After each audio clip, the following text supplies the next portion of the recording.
ప్రార్థన చేసుకుందాం.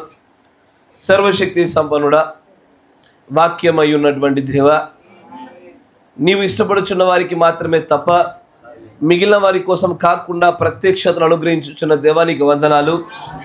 ఈ ప్రత్యక్షతలు, ఈ మాటలు పొందుటకు మాలో ఏ మంచి కూడా లేదు నాయనా. కానీ మీరు ప్రేమించినటువంటి ఆ ప్రేమ, మా పట్ల చూపుచున్నటువంటి ఆ యొక్క వాత్సల్యము నాయనా, మమ్మల్ని మీరు జగత్తు పునాది వేయబడక మునిపే మమ్మల్ని ఎన్నుకున్నటువంటి ఆ ఎన్నికలో కూడా ప్రభా, మా కోసం నియమించిన సంగతులను మాకు బయలుపరచమని ప్రార్థిస్తూ ఉన్నాము. కృపగల దేవ, బోధింపదగిన ఆత్మను, గ్రహింపు శక్తిని మీరు మాకు అనుగ్రహించమని ప్రార్థిస్తూ ఉన్నాం. మేము కూర్చుండుటయు, నిలబడుటయు, సమస్తాన్ని చూస్తున్న నేత్రం నీదై ఉన్నది. మా హృదయాంతరంగంలో ఏ ఆలోచనలు ప్రభువా కదలాడుచున్నావో నీకు తెలుసు నాయన. మేము ఏ స్థితిగతుల్లో ఈ స్థలంలోనికి వచ్చి ఉన్నామో కూడా మీకు తెలుసు ప్రభువా. కానీ ఇక్కడ నుంచి వెళ్ళేలోగా నీ ఆత్మ చేత నింపబడిన వారిగానే మేము వెళ్ళినట్లే జ్ఞాపకం చేసుకునండి.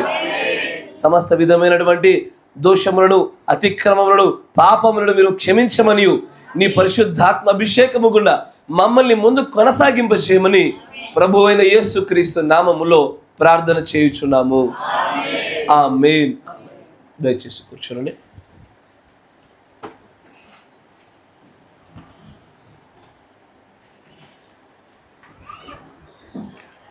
దేవుడికి స్తోత్రములు కలుగునుగాక. కుడి వచ్చినటువంటి మీ అందరికీ కూడా నా హృదయపూర్వకమైన వందనాలు మరియు శుభములు తెలియజేస్తా ఉన్నాను. దేవుడు మిమ్మల్ని దీవించునుగాక. చదవబడినటువంటి లేఖన భాగం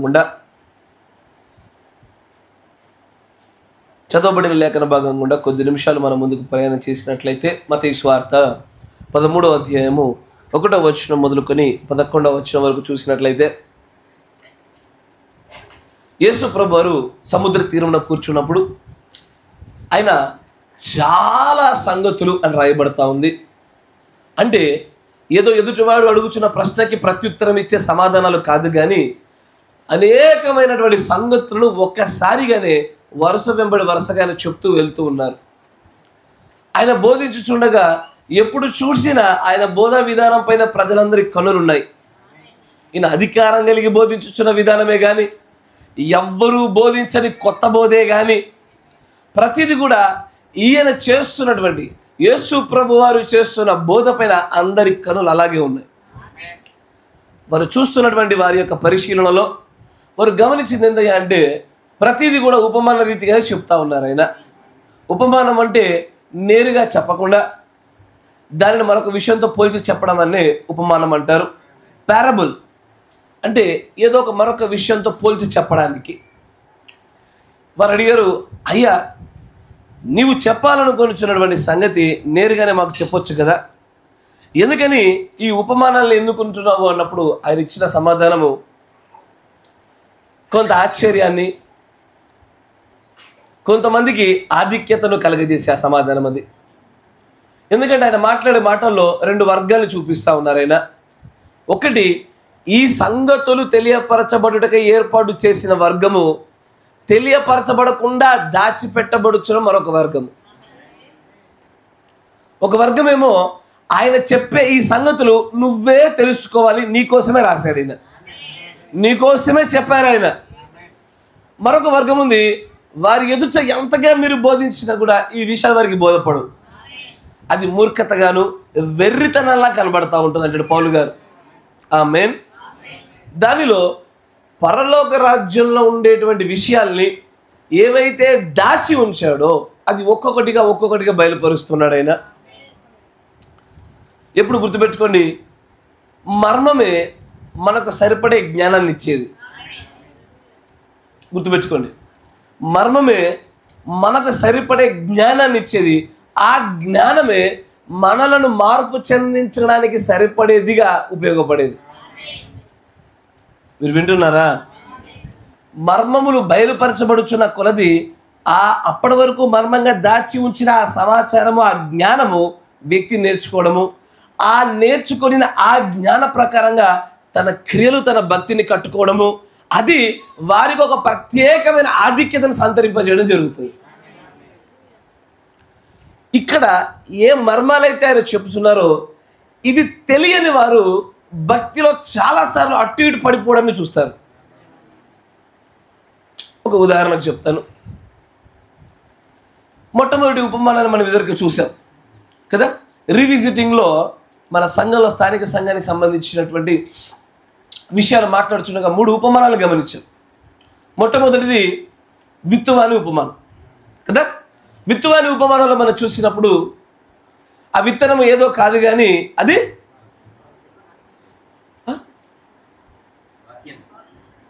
వాక్యమే. ఆమేన్. ఇప్పుడు చాలామందికి అనిపిస్తూ ఉండొచ్చు, అరే కొన్ని మర్మయుక్తమైన విషయాలు వచ్చినప్పుడు కూడా వీళ్ళలో ఏ చలనం లేదేంటి అసలు? ఎన్నడూ వినని విషయాలైనా సరే ఎట్లా నిద్రపోగలుగుతున్నారు వీళ్ళు? అసలు ఎలాంటి ఒక చలనం ఉద్యమం లేకుండా నిశ్చేష్టులు ఎలా కూర్చోగలుగుతున్నారు వీళ్ళు అసలు అని విశ్వాసులను కొంతమందికి డౌట్ వస్తుంది. ఇప్పుడు వచ్చిందా మీకు? రాలే? వస్తుంది. ఇప్పుడు నేను చెప్తున్న ఈ మాటకు కూడా భిన్నమైనటువంటి స్పందనలు ఎలా ఉన్నాయి. అలాగే సంఘం అన్నాకే ఇలాగే ఉంటుంది. సంఘం అంతా కూడా ఒకే ఒక ఉద్యమం చేత రేగుతూ ఊగుతూ ఉండిపోయేటువంటి ఒక అద్భుత కార్యం జరగడం చాలా సంతోషమే. కానీ సంఘం అన్నాక ఖచ్చితంగా 4 నేలలు ఉండక తప్పదు, 4 రకాల విశ్వాసులు ఉండక తప్పదు. ఆమేన్. అందుకే ఎంతగా ప్రయత్నం చేసినా కూడా బాగా అత్యుత్సాహంతో వీటిని వినేవారు ఉంటారు, కొంత జాగ్రత్తగా వినేవారు ఉంటారు. ఇది ఇలాగే ఉంటుందంటావా అని అవిశ్వాసంతో వినేవారు ఉంటారు, వినకుండా నిద్రపోయేవారు ఉంటారు. కరెక్టేనా? ఆమేన్. ఇదేదో గుచ్చుతుంది, అందుకే ఆమేన్ అన్నారు. కానీ ఇది వాస్తవము. అయ్యా నిజంగానే మీరు ఏ సంఘానికి వెళ్ళండి ఈ బ్యాచ్ ఉంటుంది. ఏ సంఘంలోనికైనా వెళ్ళండి, కూర్చున్న చైర్లో కూర్చున్న చోట మెల్లగా తలవాల్చి నిద్రపోయే ఒక బ్యాచ్ కనబడుతుంది. అది మీరు ప్రార్థన రాత్రి కాలంలో కాదు, సాయంకాలంలో కాదు, ఎర్రటి ఎడలో పెట్టి నిద్రపోగలుగుతారు వాళ్ళు. దాంట్లో వాళ్ళు ప్రసిద్ధులు, బాగా ఎక్స్పర్ట్స్ వాళ్ళంతా. ఎందుకయ్యా అంటే ఆ నేల అంతే. ఆ నేలలో ఇక ఎక్కడో ఒక చోటు నుంచి మంచి సారవంతమైనటువంటి ఒక మట్టి తీసుకొచ్చి పోసి పెడితే తప్ప దానిలో సారం రాదు. దానిలో ఎన్ని విత్తనాలు వేయండి, ఆరోగ్యకరమైన వేసి చూడండి, మంచి సారం బలం కలిగిన విత్తనాలు వేసి చూడండి, ఆ నేల అంతే. ఇక కానీ సమస్యలు ఏంటంటే నిద్రపోయే వారి పక్కన కూర్చొని మీకు నిద్ర వస్తుంది. అబ్బా ఇది బాగా చెప్పారా, ఇది కొంచెం ఎక్స్పీరియన్స్ అవుతున్నట్టున్నారు మీరు కదా. పక్కన కూర్చోడు అలాగే నీకు తెలియదు, నీకు ఆవలింత వస్తుంది. కరెక్టేనా? అయ్యా బోధిస్తూ నువ్వు ఆవలించావా అని అడిగేవు, నటించా. ఎందుకయ్యా అంటే నీకు ఈ నేలల పైన, ఈ నేలలను సూచించే విశ్వాసుల యొక్క స్థితిగతుల పైన అవగాహన కనుక లేకపోతే ఖచ్చితంగా సంఘంలో నువ్వు ఖచ్చితంగా పడిపోతావు. కరెక్టేనా? అయ్యా ఒకసారి ఆలోచన చేయండి. ఒక చిన్న బస్ ఎక్కేటప్పుడు కూడా టికెట్ బుక్ చేసేటప్పుడు ఆలోచన చేయండి, కొన్ని ప్రత్యేకమైన సీట్లు ఎన్నుకుంటావు. కరెక్టేనా? ఏ సీట్ ఎన్నుకుంటావు అయ్యా? కొన్ని దానికి రూల్స్ ఉంటాయి. ఒకటి విండో పక్కన ఉండాలి, తర్వాత మరీ ముందు ఉండొద్దు, మరీ వెనకాల ఉండొద్దు, మధ్యలో ఉండాలి. కరెక్టేనా? ఏదైనా ఒక ఫ్యాన్ ఏసీ ఉంటే కనుక దానికి కింద ఉండేదై ఉండాలా. కరెక్టేనా? అంటే నువ్వు సాధారణంగా ఒక హోటల్కి వెళ్ళినా, ఒక బస్సులో ప్రయాణం చేసినా కూర్చునేటువంటి స్థలంపై ఎంత జాగ్రత్త పెడతావో, మందిరంలో కూర్చున్నప్పుడు కూడా ఎప్పుడు ఆమెను చెప్పేవాడు పక్కన కూర్చో, నీ నిద్ర ఎగిరిపోద్ది. కరెక్టేనా? ఎప్పుడు చూడు తలకే అని కింద పడేసి వాళ్ళ పక్కన కూర్చుంటావు, మళ్ళీ నీ నిద్ర నాకంటే ఇచ్చావు అంటావు. నేను ఈ మాట విన్నా ఇక్కడ. నీ నిద్ర నాకంటే ఇచ్చావు అంటావు. ఎందుకు కూర్చోవు మరి ఆ పక్కన? ఆ భూమి నిద్రపోయే భూమే. ఆ భూమి పక్కన నువ్వు ఉంటే నీ సారం కూడా ఎగిరిపోద్ది. ఇది చూడడానికి అంత సులువైన సున్నితమైన విషయమో, కానీ ఇది నిజంగానే నీలోనికి వాక్యం చొచ్చుకొని పోవడానికి ఇవే కారణాలు. చొచ్చుకొని పోకుండా ఇవే కారణాలు. సారవంతమైన నేల పక్కన నీవు ఉన్నావనుకో అయ్యా, ఆలోచన చేయండి. అయ్యా ఈ నేల ఫుల్ సారం కలిగింది, దీని పక్కన మడి నీదే. ఒక మడికే విపరీతమైన వ్యత్యాసం ఉంటుందా? విపరీతమైన వ్యత్యాసము. ఇది బాగా సారం కలిగినప్పుడు ఎంతో కొంత సారం పక్కన ఉంటుంది. ఇక్కడే సారం కలిగింది ఉండి పక్కనే ఒక ఎడారి భూమి ఉండదు. కరెక్టేనా? నువ్వు ఎన్నుకునే స్థలాన్ని బట్టి, నువ్వు సహవాసం చేసే విశ్వాసిని బట్టి ఇది ఆధారపడి ఉంటుంది. వాక్యం కోసం జీవించి మంచి నేలలాగా ఉండేటువంటి ఒక విశ్వాస సహవాసం చేసేవనుకో, నీకు తెలియకుండా నువ్వు కూడా అలాంటి నెలగా మార్చబడతావు. కానీ లేదు, మనమేమో త్రోవ పక్కన పడిపోయేటువంటి స్థలాల్లో ఉండేటువంటి విశ్వాసులతో సహవాసం చేస్తాం. ఏం మనలో ఎందుకని ఇంకా విశ్వాసంలో, భక్తిలో, వ్యక్తిగతంగా, కుటుంబంలో ఎందుకు మార్పులు రావట్లేదయ్యా అంటే సహవాస దోషమేగా. కరెక్టేనా? ఇసానో మనము ఎవరితోనైతే సహవాసం చేస్తామో అదే లక్షణాలు వచ్చి పడతా ఉంటాయి. ఆ నేలలు 4 రకాల విశ్వాసాలకు ప్రతిస్పందనకు సాదృశ్యంగా చెప్పబడ్డాయి. మీరు ఎప్పుడో గుర్తుపెట్టుకోండి, ఎప్పుడు ఆమెను చెప్పేవాళ్ళు, ఎప్పుడు గబగబ నోట్స్ రాసుకునేవాళ్ళు, ఎప్పుడు జాగ్రత్త వినండి. ఇప్పుడు ఈ అమ్మాయి ఉంది, ఈ అమ్మాయి పలానా కొటేషన్ చెప్పి పేరా చెప్పగానే టక్కని చదవడం మొదలు పెడుతుంది. చదవగానే పక్కన వాళ్ళు ఎవరు నిద్రపోరుగా. అయ్యా, చదివే వాళ్ళ పక్కనప్పుడు నిద్రపోక చూసారా? చాలా తక్కువ పర్సెంటేజ్ ఉంటుంది. ఎందుకంటే ఆ నేలను బట్టే ఉంటుంది అంతా. మౌనముగా ఉండేటువంటి నేల పక్కన కూర్చో, నువ్వు మౌనమైపోతావు తొందరలోనే. ఇచ్చాక ఈ సంఘంలో ఒక పెద్ద విశ్వాసం ఉండే, మాట మాటకి ఆమెననేది, మాటి మాటికి ఆమెననే బిడ్డ, ఆమెలో అనని బిడ్డల మధ్యలో కూర్చుని ఈ బిడ్డ ఆమెనే ఎగిరిపోయింది. ఈ రోజున ఆమెనమంటే అంటే ఏంటిదనే స్థాయికి వచ్చేసారేమో. ఎందుకు నాన్న అంటే ఇటు నుంచి అటు నేర్చుకోవాలి, అటు నుంచి ఇటు నేర్చుకున్నారు. ఏం చేద్దాం? ఇది అనుకున్నా ఈ ఒక్క బిడ్డతో అందరి బిడ్డలు అంటారేమో అనుకున్నా. ఇది రివర్స్ అయింది స్టోరీ. కరెక్టేనా? ఎవరైతే మంచి నెలగా ఉంటారో ఆ నేల పక్కన ఉండే నెలగా ఉండి చూడ ఒకసారి. నీలో నీకు తెలియకుండా ఒక భక్తిలో ఆ ఎదుగుదల, ఆ మార్పును చూడగలుగుతావయ్యా. ఆమేన్. నిశ్శబ్దంగా ఉండేవాడి పక్కన కూర్చో, ఆమెను ఆమెను ఆమెను అనే అలవాట్లు కూడా నీలో నుంచి మెల్లగా తొలగిపోతూ ఉంటాయి. అవి ఎగిరిపోతాయి, జాగ్రత్త ఎగిరిపోతాయి. నిద్రపోయేవాడి పక్కన కూర్చో, నీకు నిద్ర వస్తుంది. యామరపాటు ఉండేవాడి పక్క కూర్చో, యామరపాటు కూర్చుంటావు. కరెక్టేనా? మీరు మీ పిల్లల్ని చూడండి, కాళ్ళు చాపుకునే వాళ్ళ పక్కన కూర్చో, వీళ్ళు కూడా కాళ్ళు చాపుకోవడం నేర్చుకున్నారు. కరెక్టేనా? కరెక్టేనా కాదా? ఏమనంటే కాళ్ళు నొప్పులు అంట. ఎంతరా నీ వయసు అంటే 7వ తరగతి 8వ తరగతి పిల్లకాయలు. ఈ భూమి మీ భూమితో కలిసినప్పుడు సమానమైన భూములుగా మలచబడ్డాయి. కరెక్టేనా? కప్పలాగా ప్రార్థన చేసేటువంటి భూముల పక్కన ఇవి కప్పలే తయారయ్యాయి. ఇది ఏం చేస్తా, 3:30 ప్రార్థనకి ఇలాగే ఉంటుంది. ఇక మీరు నిద్రపోకుండా ఉండడానికి ఇన్ని పాటలు పడాల్సి వస్తుంది నేను. Praise the lord. కానీ ఇది నిజం. వాక్యం అనే విత్తనం వెదజల్లినప్పుడు ఆసక్తిగా వినేటువంటి ఒక వర్గం ఉంది. ఇది మేలైనటువంటి వర్గము.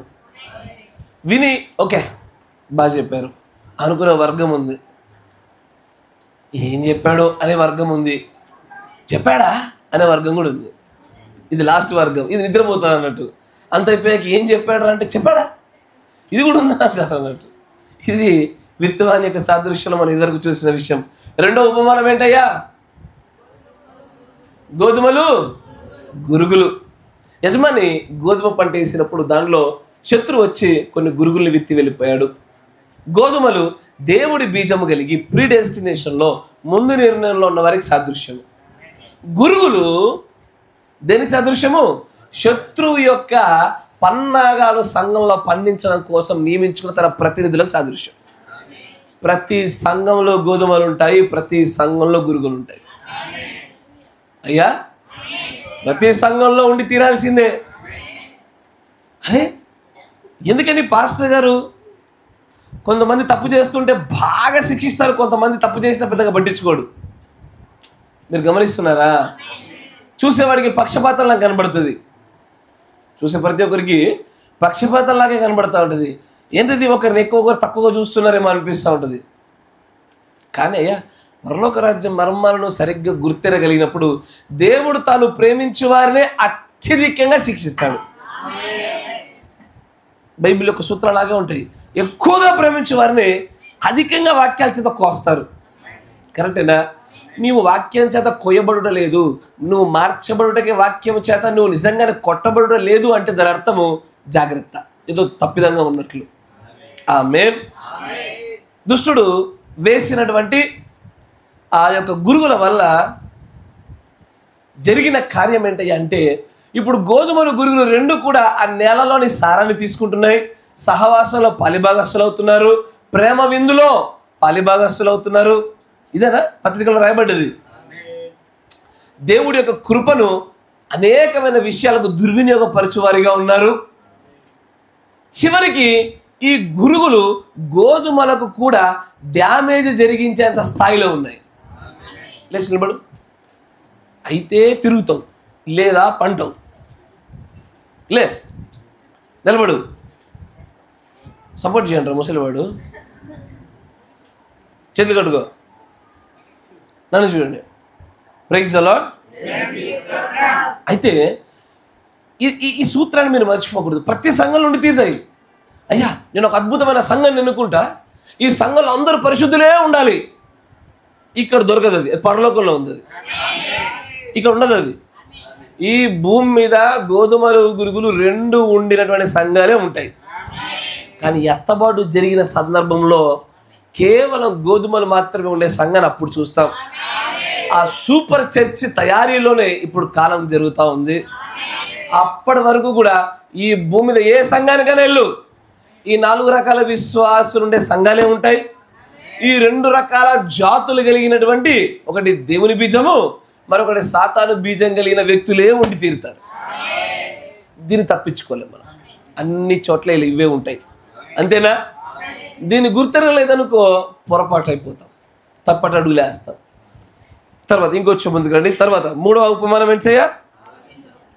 ఆవగింజ. ఆవగింజ దేనికి సాదృశ్యంగా ఉంది? సంఘానికి సాదృశ్యంగా చెప్పబడ్డది. అది ఇటు నిజ సంఘం ఎలాగున ఒక ఆవగింజ పెట్టినప్పుడు, అది పెడుతున్నప్పుడు చిన్నదే, కానీ ఒక మహావృక్షంగా ఎలా మలచబడుతుందో, అయ్యా అన్ని సంఘాలు దేవుడి యొక్క చిత్త ప్రకారంగా నడిచేదైనా నడవందైనా అద్భుతంగా ఎదుగుతాయి. మీరు గుర్తుపెట్టుకోండి. ఏ సంఘమైనా ఎదుగుద్ది. రోమన్ కేథలిక్ సంఘాన్ని చూడండి, దానంత పెద్ద సంఘాన్ని కంటికి కనబడుతుంది. ఇంకోటి అది మహావృక్షంగా మలచబడ్డది. అలాగే దేవుడి యొక్క నిజ సంఘాలు కూడా నెమ్మది నెమ్మది ఎదుగుతూనే ఉంటాయి. కానీ అవి ఎదుగుచున్న చోట వాటి పైకి వచ్చి వాలుచున్న పక్షులేవో, పక్షులు దేనికి సదృశ్యమయ్యా? విశ్వాసికి. ఆ పక్షులు దేనికోసమై అక్కడ వాలుతున్నాయో అది సమకూర్చబడే ఆహారాన్ని బట్టి అసలు ఈ విత్తనము నిజ సంఘాన్ని అబద్ధ సంఘాన్ని తెలిసేది. ఆమేన్. అక్కడుండే బోధయు, ఆ బోధ నిమిత్తమై ఆ బోధాన్ని చెప్పబడుతున్నటువంటి ఆ దేహం కోసము సమకూర్చబడుతున్న పక్షులను బట్టి నిజ సంఘం అబద్ధ సంఘమే ఏర్పడింది. ఆమేన్. ఈరోజు నిజ సంఘం అబద్ధ సంఘం ఎలా చెప్పగలుగుతావయ్యా? బోధను బట్టి అన్నావు. ఆ బోధ సరైనదా కాదు ఎలా తెలుస్తుంది నీకు? ఎలా పట్టుకోగలుగుతావు? ఏదైతే వాక్యము చేత ఎన్నడూ కూడా వ్యతిరేకించబడకుండా ఒదిగిపోతుందో, వర్తమాన ప్రకారంగా కట్టబడుతుందో అదే సత్యమైన బోధ. ఈ రోజున ఈ గడియ వర్తమానం కాకుండా మరొకటి బోధించిన సమస్తము కూడా అబద్ధ సంఘమే.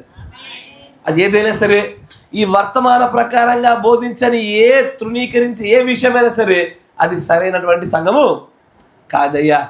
ఆమేన్. 4వ ఉపమానం దగ్గరికి వెళ్దాం. 33వ వచనం చూడండి. 13వ అధ్యాయంలోనే 33వ వచనం. ఆయన మరి ఒక ఉపమానం వారితో చెప్పాను. పరలోక రాజ్యము తీసుకొని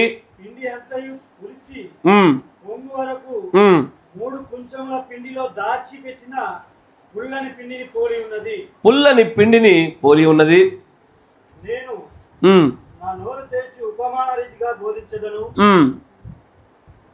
లోకం పుట్టినది మొదలుకొని మరుగు చేయబడిన సంగతులను తెలియజెప్పెదను అని ప్రవక్త చెప్పిన మాట నెరవేరినట్లు యేసు ఈ సంగతులన్నిటినీ జన సమూహములకు ఉపమాన రీతిగా బోధించెను. చాలు. The kingdom of heaven is like unto a leaven which a woman took and hid in 3 measures of meal. జాగ్రత్త వినండి. 3 కుంచముల పిండిలో, జాగ్రత్త వినాలా, 3 కుంచముల పిండిలో పులియపడినటువంటి కొంత పిండిని దీనిలో దాచిపెట్టే దాంతో పోల్చబడ్డది. ఉపమానితే చెప్పబడ్డది. ఒక స్త్రీ ఉంది. ఆ స్త్రీ ఏం చేస్తుందంటే 3 కుంచముల పిండి, కొంచెం అంటే తెలుసుగా, మీకు అర్థమయ్యే భాషలో ఏదో ఒక కొలత పెట్టుకోండి. దానిలో పులిసినటువంటి పిండి దీనిలో పెట్టబడ్డది. దేనికి? దీని వలన ఈ 3 కుంచముల పిండి అంతా కూడా పులియబడాల. ఎందుకు పులవడం? దేనికయ్యా? అయ్యా కాదు, టేస్ట్ ఎప్పుడు బాగుంటుంది చెప్పండి? పులిస్తే బాగుంటుంది, పులియకపోతే బాగుంటుందా? పులిస్తేనే టేస్టీ ఉంటుంది. అయితే ఇడ్లీలు చేస్తారుగా, దోశలు వేస్తారుగా, రాత్రిపూట ఏం చేస్తారు మీరు? పులియ పెడతారు. అది పులిసినా కొద్దీ రుచి కలిగి ఉంటుంది, అంతేనా? కానీ పులిసిన దానితో చేసేటువంటి రొట్టెలు ఉంటాయి, లేదా బ్రెడ్ ఉంటుంది, ఇది వేరు. కానీ దేవుడు ఇచ్చుచున్నటువంటి ఆ ఆహారానికి సాదృశ్యంగా, ఆయన శరీరానికి సాదృశ్యంగా ఉండేటువంటి మరొక రొట్టె ఉన్నది. ఇది పులియకూడదు, ఇది పొంగకూడదు. 2 వ్యత్యాసం చూడండి. దేవుడి యొక్క ప్రభురాత్రి భోజనంలో ఒక రొట్టెను అందించడం జరుగుతుంది. ఆ రొట్టె అది ఖచ్చితంగా పులియకూడదు, పొంగకూడదు. ఆమేన్. కానీ ఇక్కడ పులియబడుచున్న దాన్ని మరియు పొంగేదాని కోసమే పులియబెడతారు. పులిసిందే పొంగుద్ది బాగా. మీరు బయట ఎప్పుడైనా ఇంట్లో కేక్ చేశారా తల్లి?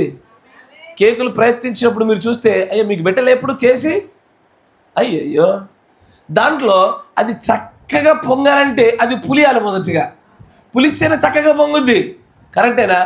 అయితే ఈ పులిసిన దాని గురించి చూసే ప్రయత్నం చేస్తూ ఉంటే మనకు బైబిల్లో కొన్ని ఆధారాలు కనబడతా ఉంటాయి. మత్తయి సువార్త 16వ అధ్యాయం 11వ వచనం చూడండి వేగవంతంగా. నేను రొట్టెలను గురించి మీతో చెప్పలేదని మీరెందుకు గ్రహింపరు?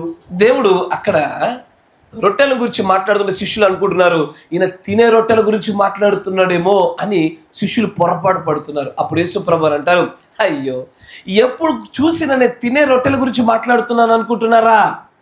తినే వాటిని గురించి కాదు నేను మాట్లాడేది. పరిసయ్యులు సద్దూకయ్యులు అనేటువంటి పులిసిన పిండిని గూర్చే జాగ్రత్త పడమని చెప్తున్నా. శాస్త్రులు పరిశీలు చూస్తే వీరికి పులిసిన పిండికి మధ్యలో ఉన్నటువంటి సంబంధం బయటపడుతుంది. శాస్త్రులు పరిశీలు అయ్యా పులియడము అంటే రొట్టె పిండి, ఇది జీవనములో ప్రతి దినదినము బ్రతకడానికి కావలసినటువంటి ఆహారం. అది కానీ ఈ ఆహారములో ఇది భౌతిక ఆహారమును ఆత్మీయ ఆహారం రెండింటిని సూచించేది. శాస్త్రులు పరిశీలు ఏం చేశారంటే వారు కూడా దైవ సంబంధమైన ప్రజలే, కానీ వారు పులిసిన వారిగా ఉన్నారు. దేని చేత ఆ పిండి పులియబడింది? వారి సొంత ఉద్దేశాల వల్ల, దేవుని వాక్యానికి సొంత అర్థాన్ని చెప్పడం వల్ల, సొంత ప్రత్యక్షతలు జోడించడం వల్ల వారు పులిసిన పిండిగా దేవుడు పోలుస్తున్నాడు. వారు పిండే రొట్టెనే, కానీ వీరు పులిసిపోయారు. పులిసింది జాగ్రత్త గమనించండి. పులిసిన దానికి ఒకసారి పులియగానే కొద్ది గొప్ప రుచి చూడడానికి ఏర్పడుతుంది. కానీ అత్యధికంగా బాగా పులిసింది అనుకో ఏమైపోద్ది? అది పడేస్తారు, పుల్లగా అయిపోద్ది, చేదైపోద్ది, నువ్వు తినలేవు కదా అండి. అంటే ఒకసారి అది పాడైపోవడం ప్రారంభమైన తర్వాత అది పోతూ పోతూ పోతూ పాడవుతూనే ఉంది. కానీ ఒక స్థాయికి వచ్చి అరే ఇక్కడ బాగుంది, ఇకపైన బాగుపడుద్ది అని చెప్పడానికి వీల్లేదు. ఇక్కడ ఈ స్త్రీ సంఘానికి సాదృశ్యము.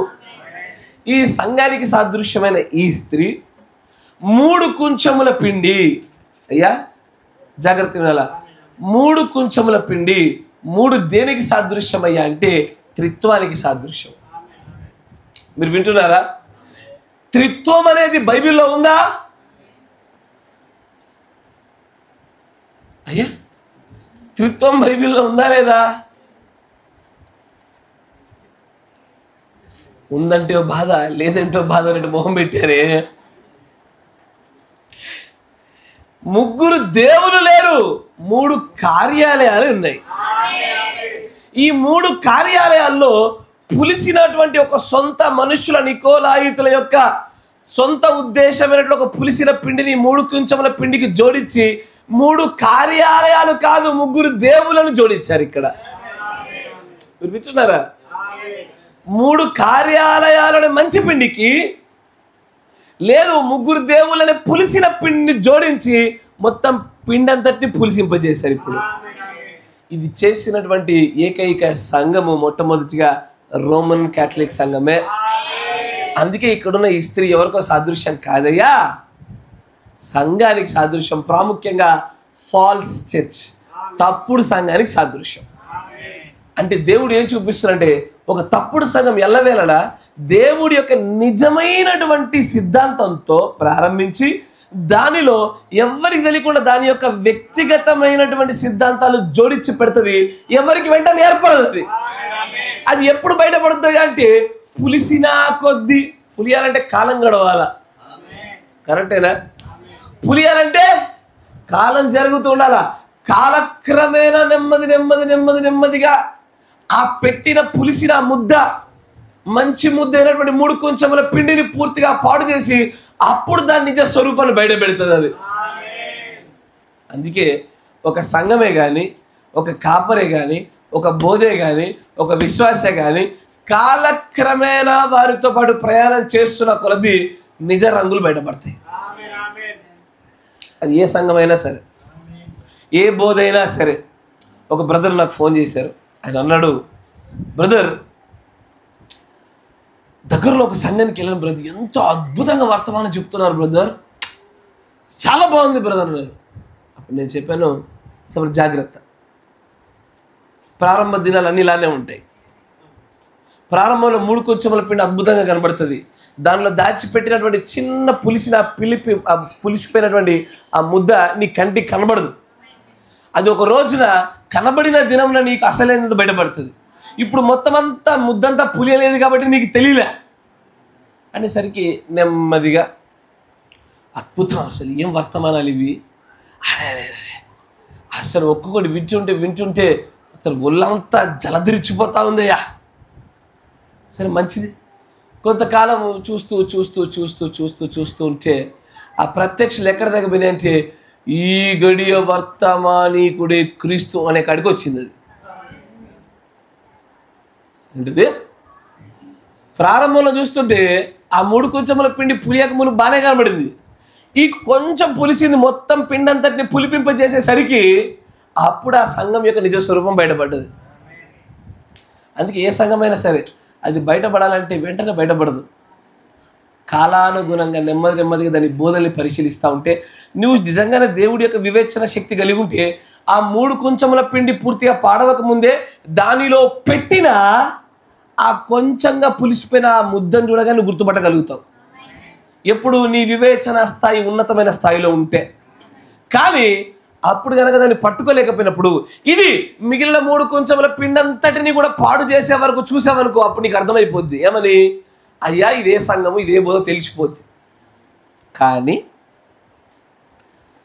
మొత్తం అంతా చేతులు గాళ్ళకి ఆకులు పట్టుకుంటే ఏం లాభం అప్పుడు?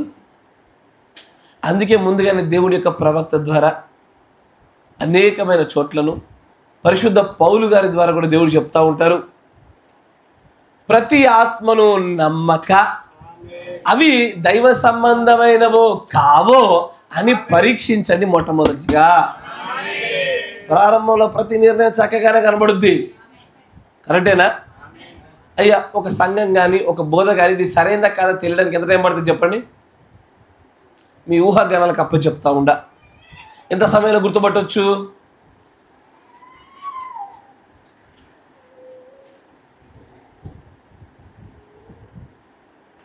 అయ్యో చెప్పరా, మళ్ళొకసారి చెప్పనా? సరే, ఇది బాగుంది, ఇది కొంచెం ఆలోచించుక టైం దొరుకుతుంది మీకు. ఒక సంఘంలో ఒక బోధే కానీ దాంట్లో ఉన్న సిద్ధాంతమే కానీ ఆ సంఘమే మొత్తానికి స్త్రీ సంఘానికి అదంతా కూడా సరైన సంఘమా కాదా అని గుర్తుపడడానికి ఎంత టైం పడుతుంది? సరే ఇట్లా చెప్పరు మీరు, మీరు ఏదో ఒక సంఘానికి వెళ్ళినప్పుడు అక్కడ ఏదో ఒక పొరపాటు మీరు కనిపెట్టగలిగారా లేదా? కనిపెట్టడానికి ఎంత టైం పట్టింది మీకు? వెంటనే పట్టారా? కొంత సమయం పట్టిందా? ఇదే అడుగుతున్నా, ఎంత ఆ సమయం ఎంత? ఒకరికేమో 10 సంవత్సరాలు, ఒకరికేమో 10 నెలలు, ఇంకొకరికేమో 10 రోజులు, అంతేనా? అంటే ఇంచుమించుగా అటు ఇటుగా. Yes sir no? అయ్యా 30 సంవత్సరాలా? 30 సంవత్సరాలు కొంచెం పెద్దదే. ఇంకో 10 ఏళ్ళ తరం అయిపోద్ది, జీవితం మునిగిపోద్ది. ఎందుకయ్యా ఈ మాటలు చెప్తున్నానంటే, పరలోక రాజ్యానికి వెళ్ళడానికి కావలసిన మర్మాలు మనం గ్రహించినప్పుడు సంఘాన్ని, బోధను, సిద్ధాంతాన్ని, కాపరిని, సమస్తాన్ని కూడా ఇలాగే పట్టుకోగలగాల. అక్కడికి వెళ్ళినప్పుడు అయ్యా జాగ్రత్తగా వినండి, అంతా సరిగ్గానే కనబడతాయి, కానీ ఎక్కడో ఒక చిన్న పులిసిపోయిన ఒక ముద్ద ఉంటుంది. ఆ ఒక్క ముద్దే ఒక దినాన్న మొత్తాన్ని పులిపింపజేసేస్తుంది. అది ఆమేన్. ఆలోచన చేయండి. ఇస్కరియోతు యూదా దేవుడి యొక్క శిష్యులు అందరిలాగే వాడికి ఉన్నటువంటి ఒకే ఒక చిన్న పులిసినటువంటి ఆ ముద్ద ఏంటంటే డబ్బు పిచ్చి. కరెక్టేనా? ఆ డబ్బు పిచ్చి ఏం చేసేదాన్ని? యేసు ప్రభుని వెంబడించిన వాడే, యేసు ప్రభుతో పాటు తిరిగిన వాడే, కానీ జరిగిందల్లా ఏందంటే అయ్యాడ ఆ చిన్న పులిసినటువంటి ఆ చిన్న ముద్ద వాడిని మొత్తం భక్తి అంతటిని ఒకరోజు పులిపింపజేసింది. చివరికి వాడు చనిపోయే స్థాయి వరకు తీసుకెళ్ళింది. అట్లాగే ప్రారంభ దినాల్లోనే ప్రతి విషయాన్ని గుర్తుపట్టగలగడం ధన్యత, వివేచన. ఏదైనా సరే దీన్ని బ్రహ్మ గారు అంటారు, నన్ను మీతో కొద్దిసేపు ఉండనివ్వండి, మీరు ఏ ఆత్మ పొందుకున్నారో చెప్పేస్తా, నన్ను ఒకసారి మీ ఇంటికి రానివ్వండి, మీ ఇంట్లో ఉన్న ఆత్మను బట్టేస్తా అని అనడం గల కారణం ఏంటంటే, మొత్తం పులిసే వరకు చూడట్లే, కొంతైనా సరే మొత్తాన్ని పాడు చేయగలిగి ఆ పులిసిన కొంచాన్ని పట్టుకొని ముందుగానే గుర్తుపట్టగలుగుతాను అని చెప్పగలుగుతున్నాడు ఆయన. అట్లా ప్రతి బోధకుని చేయొచ్చు, ప్రతి బోధను చేయొచ్చు, ప్రతి సంఘాన్ని చేయొచ్చు. ఆమేన్. Praise the Lord. అందుకని అంటాడు ఇక్కడ పులిసింది దేనికి సాదృశ్యంగా ఉందంటే, అక్కడ ఉన్నటువంటి శాస్త్రులు మరియు పరిచయులకు సాదృశ్యంగా ఉన్నది. ఆమేన్. అంతేకాకుండా మొదటి కొరింథీ 5:11 కూడా ఇదే విషయం చెప్తారు. చూడండి, మొదటి కొరింథీ 5 5వ అధ్యాయము 1వ వచనం నుంచి గమనించినట్లయితే, మీలో జారత్వం ఉన్నదన్న వదంతి కలదు, మీలో ఒకడు తన తండ్రి భార్యను ఉంచుకున్నాడట. ఇంకొంచెం ముందుకు వేగవంతంగా, అట్టి జారత్వం మనుజనులోనైనా జరగదు నుండి మీరు ఉప్పొంగుచున్నారే గాని మీరెంత మాత్రము దుఃఖపడి ఇలాంటి కార్యం చేసిన వానిని మీలో నుండి వెలివేసిన వారు కారు. నేను దేహ విషయమై దూరంగా ఉన్నను, విషయమై సమీపంగా ఉండి మీతో కూడా ఉండినట్టుగానే ఇట్టి కార్యము ఇలాగూ చేసిన వారిని గూర్చి ఇదివరకే తీర్పు తీర్చి ఉన్నాను. ఏమనగా ప్రభు అయిన యేసు దినమందు వాని ఆత్మ రక్షింపబడినట్లు శరీరేచ్ఛలు నశించుటకై మన ప్రభు అయిన యేసుక్రీస్తు నామమున మీరును నా ఆత్మయు మన ప్రభు అయిన యేసుక్రీస్తు బలంతో కూడి వచ్చినప్పుడు అట్టి వాణిని సాతానులకు అప్పగింపవలెను. మీరు అతిశయపడుట మంచిది కాదు. పులిసిన పిండి కొంచెమైనను ముద్దంతయు పులియజేయనని మీరు ఎరగరా? జాగ్రత్తగా వినాలి. ఇక్కడ పౌలు గారు ఒక ప్రత్యేకమైన సందర్భాన్ని చెప్తా ఉన్నాడు. ఇక్కడ ముద్ద మొత్తం కూడా సంఘం అంతా కూడా పాడుగాలే, ఒక్కడే పాడయ్యాడు. ఆ ఒక్కడు పాడైపోయినప్పుడు ఆ ఒక్కడిని ఏం చేయాలా? అయితే ఆ పులిసిన ముద్ద బాగు చేయబడుద్దా? అయితే సమయాన్ని ఇవ్వాలా? లేదా అది మిగిలిన ముద్దంతటిని పాడు చేసేది ఉందిగా, పక్కన పెట్టాలా? ఇది జరగకపోతే పరలోక రాజ్య మర్మాన్ని సరిగ్గా గ్రహించలేని సంఘంగా వ్యక్తి ఉండబడుతుంది. ఈ మర్మాన్ని సరిగ్గా పట్టుకోగలిగిన ఏ వ్యక్తి అయినా సరే, సంఘమైన కాపరైనా కూడా ఆ పులిసినటువంటి ఆ ముద్ద బాగు చేయబడే అవకాశం ఉందా? బాగు చేసే దిశగా అడుగులేస్తారు. లేదు, బాగు చేయబడే దిశగా కాదు, అది మిగిలిన ముద్దను కూడా పాడు చేసేది ఉందా? దాన్ని పక్కన పెట్టగలగాల. లేదనుకోండి, అయ్యా ఆ చిన్న ముద్ద అది వ్యక్తి రూపంలోనేమి, బోధ రూపంలోనేమి, సిద్ధాంత రూపంలోనేమి మొత్తం ముద్ద అంతటిని, సంఘం అంతటిని, భక్తి అంతటిని కూడా పాడు చేస్తుంది. దీన్ని ఎప్పుడు పట్టుకోగలగడమే అయ్యా ఈ యొక్క ఉపమానం గుండా నువ్వు పట్టుకోవాలని దేవుడు ఆశపడ్డ విషయం. అది కొంచెమే మొత్తం ముద్దంతటిని పాడు చేస్తుంది. అది ఏ రూపంలోనైనా సరే జాగ్రత్త పడగలగాల. ఆమేన్. కొంచెం వేగవంతంగా మరొక విషయాన్ని చూద్దాం. దాంట్లోనే 44వ పేర చూద్దాం. మరొక ఉపమానం వైపు అడుగులేద్దాం కొంచెం వేగవంతంగా. పరలోక రాజ్యము పొలములో దాచిపెట్టబడి ఉన్నటువంటి ధనాన్ని పోలి ఉన్నది. మనుషుడు దాన్ని కనుగొని దాచిపెట్టి సంతోషముతో వెళ్ళి తనకు కలిగిన సమస్తమును అమ్మి ఆ పొలాన్ని కొంటాడు. అంతేనా? ఇది దేనికి సాదృశ్యమయ్యా అంటే, ఒక నిజమైనటువంటి విశ్వాసి పరిశుద్ధాత్మ బాప్తిస్మమును కనుగొనిన తర్వాత దానిని పొందుకోవడం కోసం సమస్తాన్ని వెచ్చిస్తాడు. జాగ్రత్త వినాలా. అయ్యా, నేను మిమ్మల్ని అందరూ ఇప్పుడు నేనే ఒక ప్రశ్న అడుగుతా. పరిశుద్ధాత్మ బాప్తిజం అంటే తెలుసా ఈ రోజున? Do you know what is holy ghost baptism in these days? పరిశుద్ధాత్మ బాప్తిజం అంటే ఏంటి, అది ఎక్కడుంటుంది, దాన్ని ఎలా పొందుకోగలుగుతాము అని తెలుసుకోగలిగారా? మీరు తెలుసుకోగలిగినట్లయితే పొలంలో పనిచేస్తుండగా అయ్యా దానిలో దాచిపెట్టబడ్డ ధనం దొరికినట్లే మీకు. నా నమ్మిక ఏంటో చెప్పనా? మీరందరూ ఈ పొలంలో చేస్తూ ఉన్నారు. పని చేస్తుండగా మీ అందరికీ కూడా దాచిపెట్ట ధనం దొరికింది కానీ ఆ ధనం మీద అవ్వలే. అయ్యా నా మాటలు గ్రహించండి. ధనం దొరికింది, పొలంలో పనిచేశారు, అక్కడెక్కడ ధనం ఉందో పట్టుకోగలిగారు, అది ఎలా ఉందో తెలుసు, ఎంత ఉందో తెలుసు. కానీ అడిగే ప్రశ్న ఏందయ్యా అంటే, ఇంతకీ ఆ ధనం నీ ధనం అయిందా? ఆ ధనం నీ ధనం అవ్వాలి అంటే సమస్తాన్ని వెచ్చించాలి. సమస్తాన్ని వెచ్చించకుండా నీ ప్రాణాత్మ దేహములను, నీ సమస్త జీవితం అంతటిని కూడా దాన్ని పొందుకోవడం కోసం నువ్వు వెచ్చించినట్లయితే ఖచ్చితంగా ఆ ధనం నీదవుతుంది. ఆ ధనం ఏదో కాదయ్యా, పరిశుద్ధాత్మ బాప్తిసమే. ఈ భూలోకంలో దేవుడు పెట్టిన అత్యంత గొప్ప ధనం అదొకటే. అందుకే నేను మిమ్మల్ని కొన్ని లేఖనాలు కూడా తీసుకెళ్తాను చూడండి.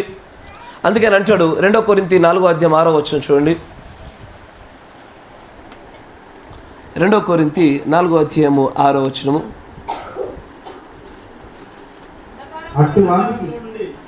అట్టి వానికి మీలో ఎక్కువ మంది వలన కలిగిన ఈ శిక్షయే చాలును. అవును, 2 కొరింథీ 4:6. అంధకారములో నుండి వెలుగు ప్రకాశించును గాక అని పలికిన దేవుడే తన మహిమను గూర్చిన జ్ఞానమును యేసుక్రీస్తునందు వెల్లడిపరచుటకు మా హృదయములలో ప్రకాశించెను.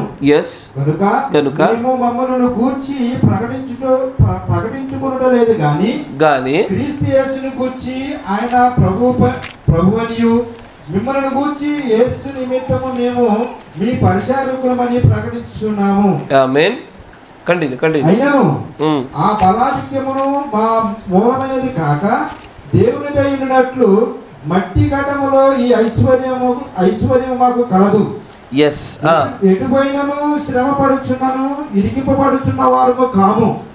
అపాయములో ఉన్నను కేవలము ఉపాయము లేని వారము కాము. మీరు చదువుతున్నటువంటి ఆ మాట సరైంది. అక్కడ అంటారు చూడండి, ఆ బలాధిక్యము మా మూలమైనది కాక దేవునిదై ఉండునట్లు మంటి ఘటములలో ఈ ఐశ్వర్యము మాకు కలదు. ఇంగ్లీష్లో చూస్తే ఏమంటాడంటే, we have this treasure in the earthen vessel. జాగ్రత్త గమనించండి. ఏ ట్రెజర్ అయితే పొలంలో పనిచేసేవాడు ట్రెజర్ అంటే తెలుగులో ధనము, సంపద. సరైన పదం ఎలా ఉంటుందంటే, ట్రెజర్ అంటే నిధి. కరెక్ట్గా చెప్పారు, పర్లేదు, లైన్లో ఉన్నారు. నిధిని గురించి అని అంటాడు, పొలంలో పనిచేస్తుండగా దాచిపెట్టబడ్డ ఒక నిధి దొరకగానే దాన్ని సంపాదించుకోవడం కోసము అతడు వెనక్కి వెళ్ళి మొత్తాన్ని అమ్మి దాన్ని పొందుకుంటాడు. ఆ నిధి ఈ రోజున ఏదో కాదని అంటాడు, ఈ ట్రెజర్, ఈ గొప్ప నిధి, ఈ ఎర్త్లీ వెజల్ అంటే భూలోక సంబంధమైన పాత్ర. ఏంటి ఆ భూలోక సంబంధమైన పాత్ర? అయ్యా? శరీరమే, హృదయమే. ఈ హృదయంలోనికి ఆ ధననిధిని వేయాల. ఈ ధననిధి అంతా కూడా ఈ వెజిల్లో, ఈ భూలోక సంబంధమైన పాత్రలో దాచిపెట్టబడుటయే ఈ రోజున విశ్వాసి పొందుకోదగిన ధనం. అది దాన్ని ఎఫెసీ పత్రికలో చూపిస్తారు చూడండి. ఎఫెసీ పత్రిక 3:16 చూస్తే ఈ రెండింటి మధ్యలో ఉన్నటువంటి సారూప్యత మీకు అర్థమవుతూ ఉంటుంది. ఈ హేతువు చేత 3:16 ఈ హేతువు చేత పరలోకమునందును భూమి మీద ఉన్న ప్రతి కుటుంబము ఏ తండ్రిని బట్టి కుటుంబం అని పిలువబడుచున్నదో ఆ తండ్రి ఎదుట నేను మోకాల్లోని మీరు అంతరంగ పురుషునందు శక్తి కలిగి ఆయన ఆత్మ వలన బలపరచబడినట్లుగాను క్రీస్తు మీ హృదయములలో విశ్వాసము ద్వారా నివసించినట్లుగాను తన మహిమైశ్వర్యము చొప్పున మీకు దయచేయవలననియు మీరు దేవుని సంపూర్ణత యందు పూర్ణులగునట్లుగా ప్రేమయందు వేరుపారి స్థిరపడి సమస్త పరిశుద్ధులతో కూడా దానిని వెడల్పు పొడుగు లోతు ఎత్తు ఎంతో గ్రహించుకోవడకును. చాలు కదా. అక్కడ ఏమంటాడు? Christ in our hearts. తెలుగులో ఏముంది అక్కడ? క్రీస్తు మీ హృదయములలో, క్రీస్తు మీ హృదయములలో విశ్వాసము ద్వారా నివసించున్నట్లు. జాగ్రత్తగా గమనించండి. దీన్ని కొరింథీయులకు అంటాడు, this earthly vessel is to be filled with a treasure. ఈ భూలోక సంబంధమైనటువంటి ఈ పాత్ర ఈ ధననిధితో నింపబడాలి. ఏ ధననిధితో అంటే ఆ పాత్ర హృదయం అనేటువంటి ఈ పాత్ర క్రీస్తు అనేటువంటి ఆత్మ చేత నింపబడుటే. ఇక్కడ ఉపమానంలో ఆయన చెప్పుచున్న రీతిగా పొలములో పనిచేయువాడు అనగా అక్కడ పొలము పరిశుద్ధ గ్రంథానికి సాదృశ్యం. పరిశుద్ధ గ్రంథంలో ఒకడు వాక్యముల చేత వర్తమానముల చేత పరిశోధించుచు ఉండగా అతడికి పరిశుద్ధాత్మ బాప్తిసం ఏమై ఉన్నదో ఎలా ఉన్నదో కనుగొనినప్పుడు ఆ ధననిధి చేత ఈ పాత్ర నింపుకోవలసిన వాడు దాన్ని పొందుకొనుటకై సమస్తాన్ని అమ్మి వెచ్చించి దాన్ని తీసుకొచ్చి దీన్ని కొనుక్కోవలసిన వాడై ఉన్నాడు. ఈ పరిశుద్ధాత్మ బాప్తిస్వం చేత నింపబడుటకు నువ్వు ఏది కోల్పోవడానికి సిద్ధంగా ఉండాలో సమస్తాన్ని కోల్పోవడానికి సిద్ధంగా ఉండు. కొంతమందికి ఈ ఆత్మ ఎలా వస్తుందో తెలుసా? గమనించండి. పరిశుద్ధాత్మ పొందుకున్నటువంటి వ్యక్తులను చూడండి ఒకసారి. పరిశుద్ధ గ్రంథంలో కొర్నేలు మీరు చూస్తుంటే విపరీతమైన దాన ధర్మాలు చేసేవాడైన. అయ్యా మీరు వింటున్నారా? విపరీతమైన దాన ధర్మాలు చేస్తున్నవాడు పొందుకున్నటువంటి ఆత్మ అది. ఒక్కొక్కరు ఒక్కో రీతిలో పొందుకుంటారా ఈ ఆత్మ. నా మాట వింటున్నారా? కొంతమందికి మేబీ అయ్యా నా మాట జాగ్రత్తగా వినండి, కొంచెం జాగ్రత్తగా వినండి, టైం జాగ్రత్త. కొంతమంది ఈ ఆత్మను, ఈ ధననిధిని విపరీతమైన ప్రార్థనల ద్వారా పొందుకుంటారు. కొంతమంది ఈ ధననిధిని అత్యధికంగా దేవుడి కోసం ఖర్చు అయిపోవడం ద్వారా పొందుకుంటారు. కొంతమంది ఈ ధననిధిని దేవుడి కోసం సంపూర్ణంగా ప్రాణాలను త్యాగం చేయడం ద్వారా పొందుకుంటారు. అసలు నీ జీవితంలో దేని గుండా ఈ ధననిధిని పొందుకోగలుగుతావు? ఏంటా ధననిధి? పరిశుద్ధాత్మ బాప్తిస్వం. ఎలా పొందుకోగలుగుతావు? బ్రహ్నం గారు అంటారు, దేవుని యొక్క ప్రవక్త, you kneel down until you receive the holy ghost baptism. పరిశుద్ధాత్మను పొందుకునే వారు కూడా నువ్వు మోకాల మించి లేవబాక. అందరికి వర్కౌట్ కాదు. It is design to some people, కొంతమందికి మాత్రమే. నువ్వు ఏ విధంగా ఆత్మవశులు అవుతున్నావు, ఆ ఆత్మవశులు అవటంలోంచి ఏ విధంగా పరిశుద్ధాత్మను పొందుకుంటున్నావు, ఇది నీ పైన వ్యక్తిగతంగా దేవుడు నియమించిన విధానం. ఇది నీవు చూసుకోగలగాలి, నీవు పట్టుకోగలగాల. ఎలా కొనుక్కుంటావు దాన్ని? ఇప్పుడు అయ్యా నేను మీకు అర్థమయ్యే భాషలో చెప్తాను. కొంచెం భౌతికంగా చూడండి. ఒక పొలంలోకి వెళ్ళావు, పనిచేసావు, అక్కడ ఒక ధననిధి కనబడింది, దాన్ని కొనుక్కోవాలి. వెనక్కి వచ్చావు, కొనుక్కోవాలంటే ఏం చేయాలా? కొంతమందికి ఇదివరకే దాచుకున్న ధనం ఉంటుంది, దాన్ని తీసుకెళ్ళి కొనుక్కోవాలా. కొంతమందికి దాచుకున్నది ఏది లేదు, ఏం చేయాల్సి ఉంటుంది? ఇల్లు స్థిరచర ఆస్తులు అమ్మాల్సి ఉంటుంది. కొంతమందికి అవి కూడా లేవు, ఏం చేయాలా? అప్పు చేసేలా కొనాలా. అవునా? ఇది ఆత్మీయంగా మలచాల. ఆత్మీయంగా నువ్వు మళ్ళీ చూస్తూ ఉంటే కొంతమందికి పరిశుద్ధాత్మను పొందుకోవడం సులభమే, కొంతమందికి అంత సులభం కాదయ్యా. కొర్నేలు లాంటి వారికైతే ముందుగానే వారిపై ఆత్మ కుమ్మరించబడ్డది. కొంతమందికి అయితే పౌలు గారు లాంటి వారు బాప్తిజం ఇచ్చి వారిపైన చేతు నుంచే వచ్చింది. మీరు వింటున్నారా? ఏ ఆత్మ అయితే కొర్నేలు మీదికి అత్యంత సులభంగా వచ్చిందో అదే ఆత్మ మరికొంతమంది మీదికి అసలు ఎన్నడూ దిగి ఉండలేదు అని రాయబడింది. Find your own right pitch అంటే మీరు ఎలా పొందుకోగలుగుతారు, ఎలా కొనుక్కోగలుగుతారు, ఎలా ఆ యొక్క ధననిధైనటువంటి పరిశుద్ధాత్మ బాప్తిస్మాన్ని క్రీస్తుని మీ హృదయంలో నింపగలుగుతారు. ఏది నీకు కొదువగా ఉందో వాక్యమే నీకు తెలియజేయాలా, దాని గుండా మాత్రమే నువ్వు దాన్ని పొందుకోగలుగుతావు. ఆమేన్. చాలా మంచిది. మిగతా విషయాల తర్వాత మాట్లాడుకుందాం. మోకరించండి, ప్రార్థన చేసుకుందాం.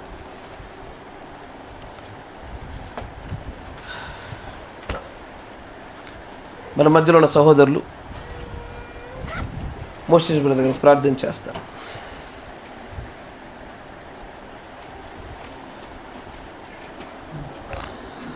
స్తోత్రం స్తోత్రం స్తోత్రం స్తోత్రం స్తోత్రం స్తోత్రం స్తోత్రం.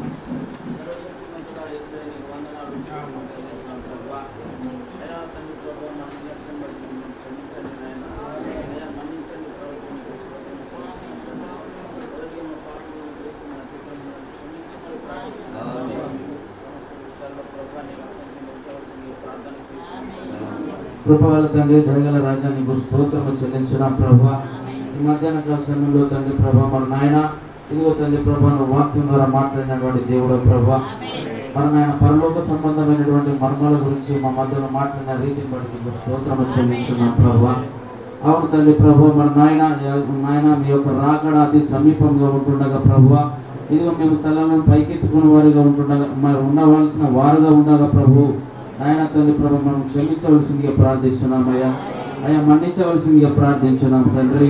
అయ్యా తండ్రి ప్రభా నీ దయతో నీ కృపతో క్షమించవలసిందిగా ప్రార్థించున్నాం ప్రభువా. మన నాయన దేవా, ఇదిగో తండ్రి ప్రభా మన నాయన ఈ యొక్క పరిశుద్ధాత్మ యొక్క బాప్తిస్మం పొందుకోవాలంటే మాకు ఏదైతే కొదువగా ఉంటున్నదో ప్రభువా మన నాయన తండ్రి ప్రభా, మన నాయన మాకు తండ్రి ప్రభా మీరు మన నాయన బయలుపరిచి తెలియపరిచి తండ్రి ప్రభువా ఇదిగో తండ్రి ప్రభా దాని ద్వారా మేము పొందుకున్నటకు తండ్రి నీ కృపను అనుగ్రహించవలసిందిగా ప్రార్థించున్నాం.